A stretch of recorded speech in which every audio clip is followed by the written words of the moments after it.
dia! Seja bem-vindo, bem-vinda a mais uma quinta-feira, onde nós voltamos com um assunto técnico por aqui, né? Sou Cristiane da Silva Locatelli, biomédica esteta, faço parte então do Descomplicando com os assuntos mais voltados às técnicas de estética, enquanto o Gabriel faz a parte mais voltada à gestão e sai aquela misturinha que vocês adoram, né? Hoje então eu tô sozinha por aqui porque o assunto é um pouco denso e eu confesso até que adoro elaborar esses episódios em cima das dúvidas que você me traz, porque assim eu consigo estar mais próxima também da sua maneira de trabalhar. Tem uma cliente gestante, tem uma cliente que engravidou, e agora o que eu faço? Ok, tu deve ter visto o título e tá ali pensando, né? Sempre me falaram que na gestante a profissional de estética não faz nada. Não põe a mão porque não pode atuar com esse tipo de paciente, de cliente. Qualquer coisa que aconteça no decorrer ali da gestação, ela vai associar o que fez de diferente e tu pode levar a culpa, né? Mas vamos lá entender então as transformações dessa fase e como os profissionais da saúde estética podem atuar. Independente de ser a primeira ou a quarta, quinta gestação, que seja, né? Esse é um momento único na vida de uma mulher. E além de ser um período de intensas transformações físicas e emocionais, onde todo o corpo da mulher se transforma para que ela possa abrigar o bebê, alimentá-lo e permitir o seu desenvolvimento até a hora do nascimento. Essas alterações fisiológicas, elas são responsáveis pelo aparecimento das modificações estéticas no corpo materno. E o profissional disponibiliza, sim, de recursos para tratar tais modificações. No entanto, as particularidades do período gestacional, apesar de não serem patológicas, né, elas são transitórias e não são consideradas doenças, possivelmente elas determinam maior cuidado ao eleger a conduta terapêutica, né, para poder assegurar a efetividade e, acima de tudo, garantir que o tratamento escolhido não afete a segurança da mãe e do feto. Então, dentre as alterações mais comuns, a gente consegue observar as estrias, o edema, a celulite, surgimento de varizes, microvasos, a formação do melasma e a acne. E aí eu pergunto, né, será que realmente os estetas não podem ajudar essa cliente a se sentir ainda melhor nesse momento de vida? Na gravidez, a elevação do estrogênio, da progesterona, do beta-HCG, da prolactina, entre outros hormônios, eles são responsáveis pela maioria das mudanças no corpo da mulher, inclusive na pele. E essas mudanças de frequência muito alta, elas ocorrem em consequência da produção de várias proteínas e hormônios, né, pela unidade feto-placentária e também em razão do aumento da atividade de algumas glândulas como o tireoide, a hipófise. E durante a gestação também ocorrem alterações no metabolismo, a gente tem o aumento do débito cardíaco, da volemia, da hemodiluição, alterações de pressão também, na dinâmica respiratória, muitas vezes a paciente, a cliente, ela tem modificações do apetite, com náuseas, vômitos, tudo que vai permitir que a mulher suporte a sobrecarga de gerar um novo organismo. Então, vamos abordar algumas disfunções que a gente pode estar encontrando durante uma gestação. A mais comum de todas é o edema, o inchaço. E os principais causadores é o estrogênio e a progesterona, que vão estar aumentados, né? No terceiro trimestre, a gente observa uma maior retenção de água nos tornozelos e nos pés da maioria das mulheres, e esse edema ele pode causar também uma pressão nos nervos, em braços e mãos, muitas vezes provocando a fraqueza da musculatura. E conforme estudos de Guiho, né, fisiologia, o edema ele é o acúmulo das quantidades anormais de líquido nos espaços intercelulares que vai dificultando a permeabilidade capilar. Então aqui a gente pode estar entrando com a drenagem linfática, que ela é muito eficaz porque aumenta a capacidade de processamento da linfa e vai estar reduzindo o edema. Outra alteração muito comum são as estrias, né? São lesões longas, lineares, geralmente paralelas, e elas surgem em decorrência da ruptura das fibras de colágeno e elastina, em oposição às linhas de tensão da pele. A causa exata é desconhecida, mas se considera associação de fatores hormonais, particularmente a ação de adrenocorticoides e os estrógenos da placenta, com o estresse do tecido conjuntivo, né? Vai ter um estresse ali da pele, onde que vai estar aumentando muito, distendendo muito para acomodar a barriga. Então, normalmente vão aparecer entre o sexto e o sétimo mês da gestação, em aproximadamente 90% das grávidas. Nas gestantes, as estrias, elas acometem mais, então, o abdômen, o quadril, as nádegas e o seio, mas tem gestantes que acabam com estrias até na panturrilha, para ter uma ideia. Essas estrias, então, que surgem durante a gravidez, o tratamento só deve ser iniciado quando os níveis hormonais eles regredirem até os níveis anteriores da gestação, né? Porque apesar de todo o avanço tecnológico na área da estética, os resultados do tratamento para estria, a gente sabe que não é totalmente satisfatório, uma vez que a pele não retoma 100% a normalidade dela. E sabendo que parte da elasticidade da pele é dada pela quantidade de água no extrato córneo, a utilização de hidratantes durante a gestação ela é de fundamental importância devido ao aumento ali da distensão da pele no período e vai estar assim auxiliando auxiliando na prevenção da formação das estrias. E sabendo que a hidratação é fundamental, além do uso de produtos, a gente deve estar orientando a nossa cliente na ingesta adequada de água. Normalmente, a gestante ela vai estar utilizando produtos indicados pelo obstetra e a gente também deve ter as nossas condutas com o consentimento dele.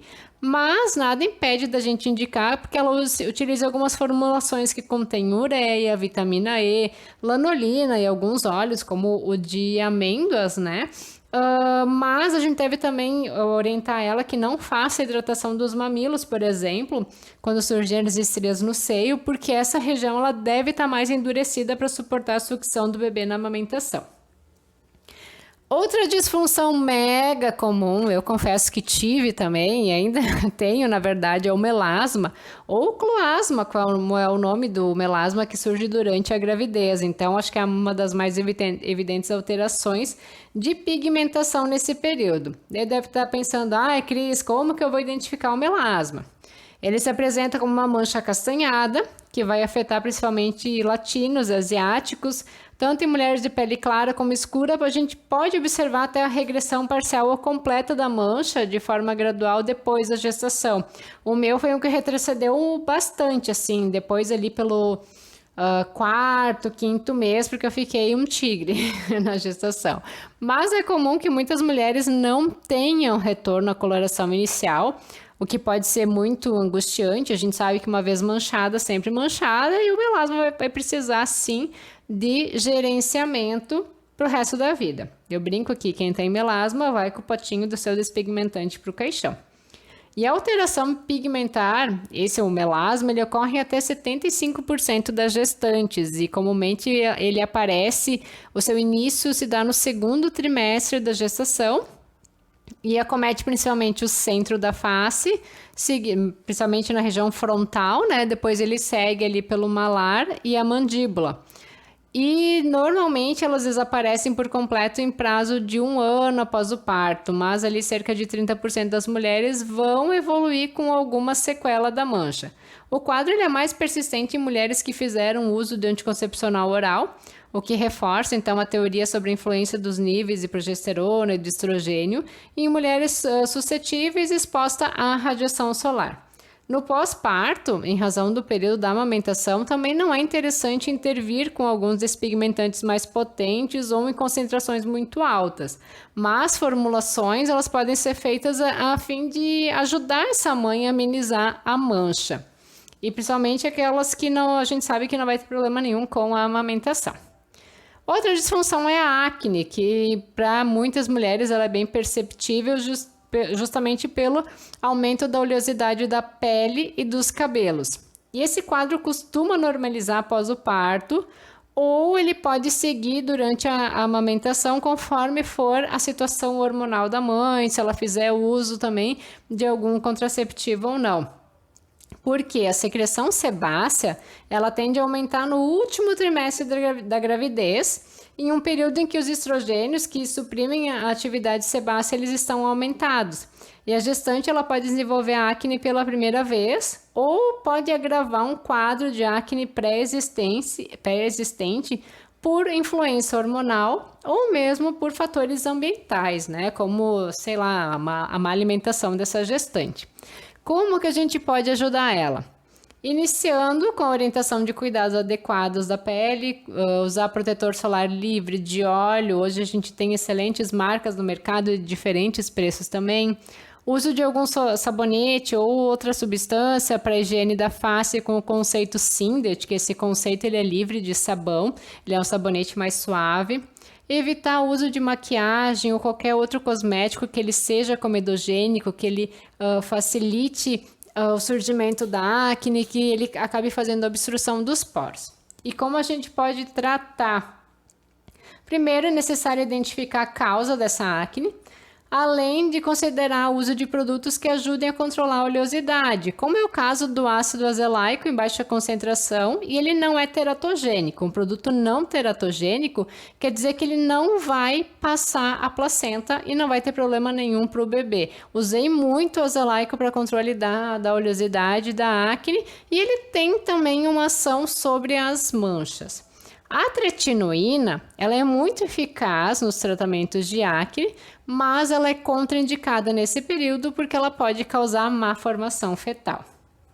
Mas agora, né, o que é realmente contraindicado nesse período da gestação?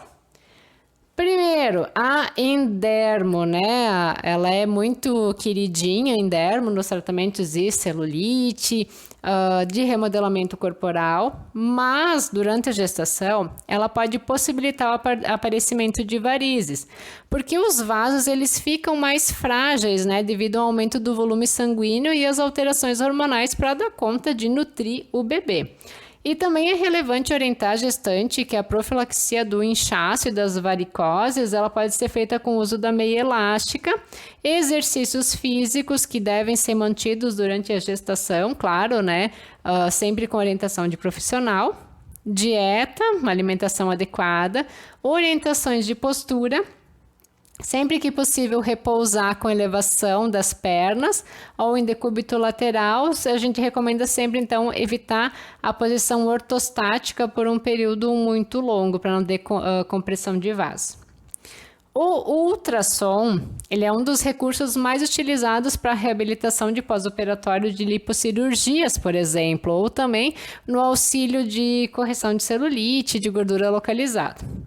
E apesar da intensidade que chega ao útero ser mínima, né, não há conhecimento sobre os efeitos do ultrassom nos tecidos em crescimento, como é o caso de um feto.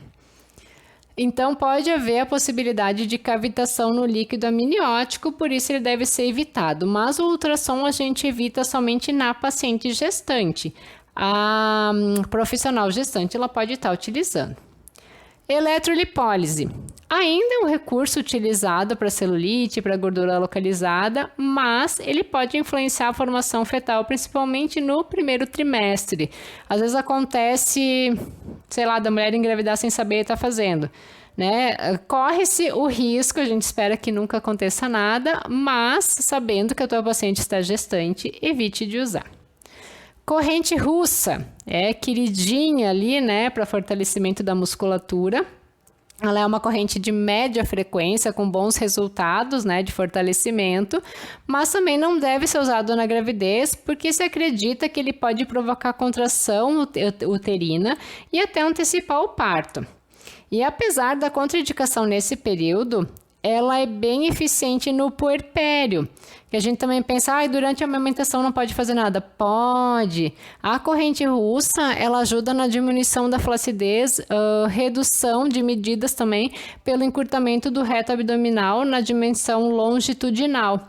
Então, com a utilização desse recurso, tu pode diminuir a medida da diástase abdominal num tempo menor do que o fisiológico. Isso tem estudo até sobre ele, né? A diástase é muito comum de acontecer na gestante, é muito comum. Ele acontece na gestante porque os retos, que é a musculatura do abdômen, ele tem que se abrir por conta do crescimento uterino.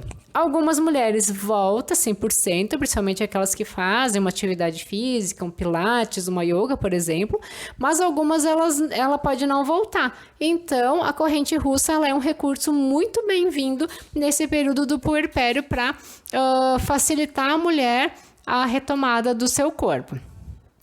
Radiofrequência, né? Radiofrequência é um aparelho queridinho, muito versátil, mas até segundo estudos do Fábio Borges, não são tão recentes, é de 2010, tratamento ótimo para flacidez cutânea, mas é contraindicado nas situações como doenças do colágeno, uso de marca-passo e na gravidez, devido à geração do campo eletromagnético que pode também estar alterando ali o líquido amniótico e condições do feto. A radiofrequência é um caso onde que nem a profissional que estiver gestante pode usar e nem tão próximo, né? Você tá ali, tem a tua clínica, tu tem uma colaboradora, ela vai estar fazendo a radiofrequência numa cliente, tu não pode ficar ali junto conversando, não é só questão de estar com a mão manuseando ali o aparelho, nem no mesmo ambiente não é interessante de ficar. Assim como a radiofrequência, a gente tem a alta frequência que é contraindicado, porque apesar do efeito bactericida, ele é muito utilizado na limpeza de pele, procedimentos de hidratação e revitalização da face.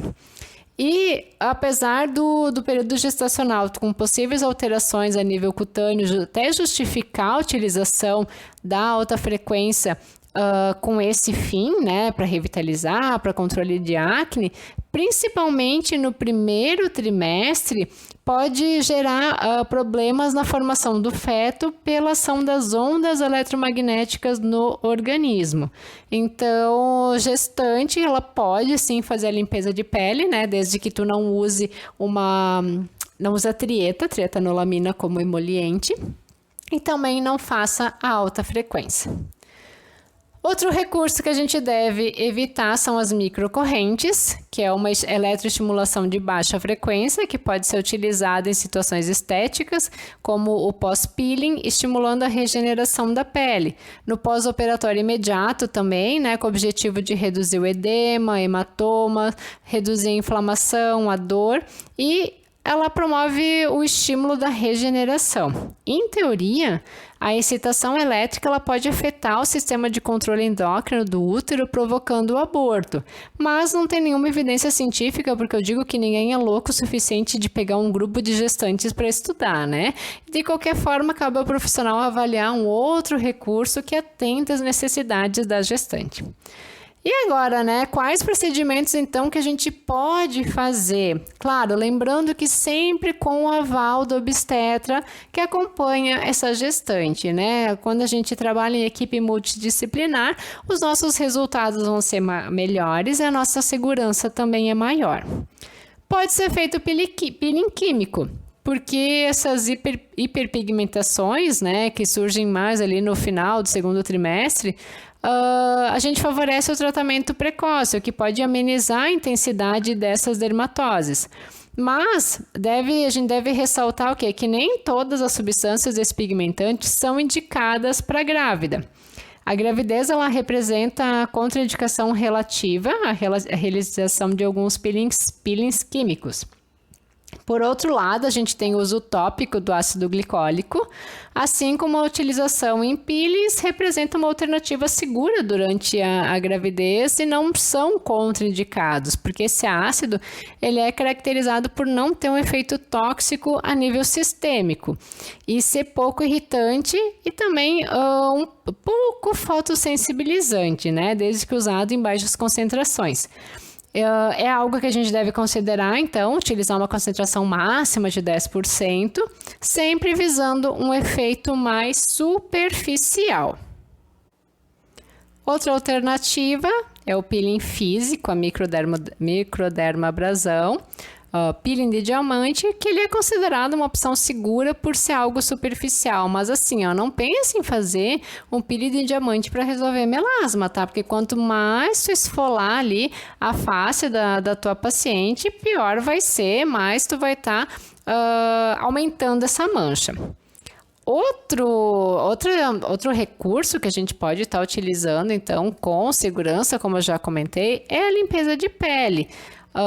E a desobstrução mecânica da acne, né, para remoção dos comedões. A gente deve só ter cuidado de não aplicar nada, nenhuma substância ceratolítica, como é o caso da trietanolamina, e também evitar os aparelhos de corrente elétrica, como é o caso da alta frequência. Então, a limpeza de pele é considerado bem seguro e a gente tem embasamento científico para isso. Vale ressaltar, então, que os ativos hidratantes liberados para utilização durante a gravidez são os alfa-hidroxiácidos, o lactato de amônio, concentração máxima de 12%, silício orgânico, fator natural de hidratação, ureia, o ácido hialurônico, o PCA de sódio, lipídios como ceramidas, os fosfolipídios, glicerina, sorbitol e o propileno glicol. Com orientação pós-limpeza de pele, a gente tem o uso do fator de proteção, né, que ele pode ser químico ou físico. Alguns autores até eles recomendam o fator de proteção 30, não sendo necessário o fator maior, porque a quantidade de substâncias químicas para estabilização desse fator de proteção também aumenta. E atualmente são empregados filtros solares dos grupos salicilato, cinamatos, entre outros, né? Ou os que absorvem as radiações UVA e UVB, conferindo uma grande proteção à gestante. Um recurso muito utilizado e adorado é a massagem. Que a massagem ela vai estar promovendo um relaxamento, ajudando a gestante a superar suas ansiedades ou até mesmo minimizá-las, né? Para que ela consiga encontrar o melhor caminho para viver a gestação com mais equilíbrio. A gente pode definir a massagem terapêutica com o uso de várias técnicas manuais que têm o objetivo, sim, de promover o alívio do estresse, promover o relaxamento, como eu disse, né? Mobilizar algumas estruturas variadas, aliviar a dor e também a redução do inchaço. O que a gente deve observar para fazer uma massagem? É deixar a gestante deitada em decúbito lateral, especialmente para o lado esquerdo, para não haver interferência no retorno venoso, na perfusão uterina e na oxigenação feto-placentária. E sempre apoiar o abdômen em alguma almofadinha também para redução da estabilidade do corpo. É uma posição que vai estar eliminando a pressão sobre a veia cava superior e a aorta descendente, promovendo um maior conforto físico, até orientar a tua paciente gestante a dormir também sempre para o lado esquerdo, que é muito mais seguro. E quando ela, principalmente no final da gestação, se ela resolver ficar deitada ali de barriga para cima, que não seja por muito tempo para não ter ali a pressão sobre a veia cava.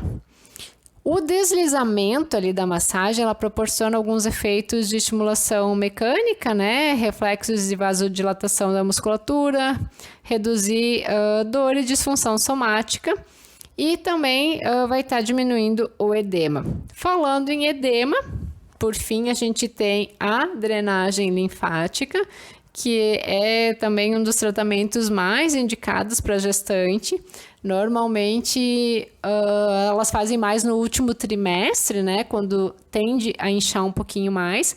É uma massagem suave, lenta, que vai ajudar a reduzir a retenção de líquidos no corpo, diminuir o inchaço, que é típico da gravidez, auxiliando também na redução do quadro de celulite, no aparecimento de algumas varicosidades. A gente sabe que os efeitos fisiológicos da drenagem são vários, inclusive aumento da reabsorção de proteínas. Então, promove a desintoxicação dos meios intersticiais, aumenta a velocidade da linfa, relaxa a musculatura, beneficia a filtração e reabsorção das proteínas nos capilares linfáticos, vai estar auxiliando na distribuição de hormônios e medicamentos do organismo, se for o caso da paciente usar ou não. A drenagem ela acentua a defesa imunológica, entre outros benefícios, né? Reduzir a retenção de líquidos no corpo, diminuir os inchaços. Só tem, enfim, benefícios da paciente fazer a drenagem e claro que a gente pede também sempre a liberação do médico, do obstetra que está acompanhando. Então, né, que para quem pensa que, nossa, não podemos fazer nada na gestante, sim, a gente pode fazer, existem vários procedimentos, desde que a gente trabalhe com segurança, com embasamento, sabendo aquilo que a gente vai estar fazendo sem achismos, certo? Acredito que por hoje eu fico por aqui, né? A música de abertura é Feeling Good da purpleplanet.com e na semana que vem a gente volta com mais um assunto, provavelmente algo voltado à gestão e Gabriel vai estar de novo por aqui. Até a próxima semana. Beijo!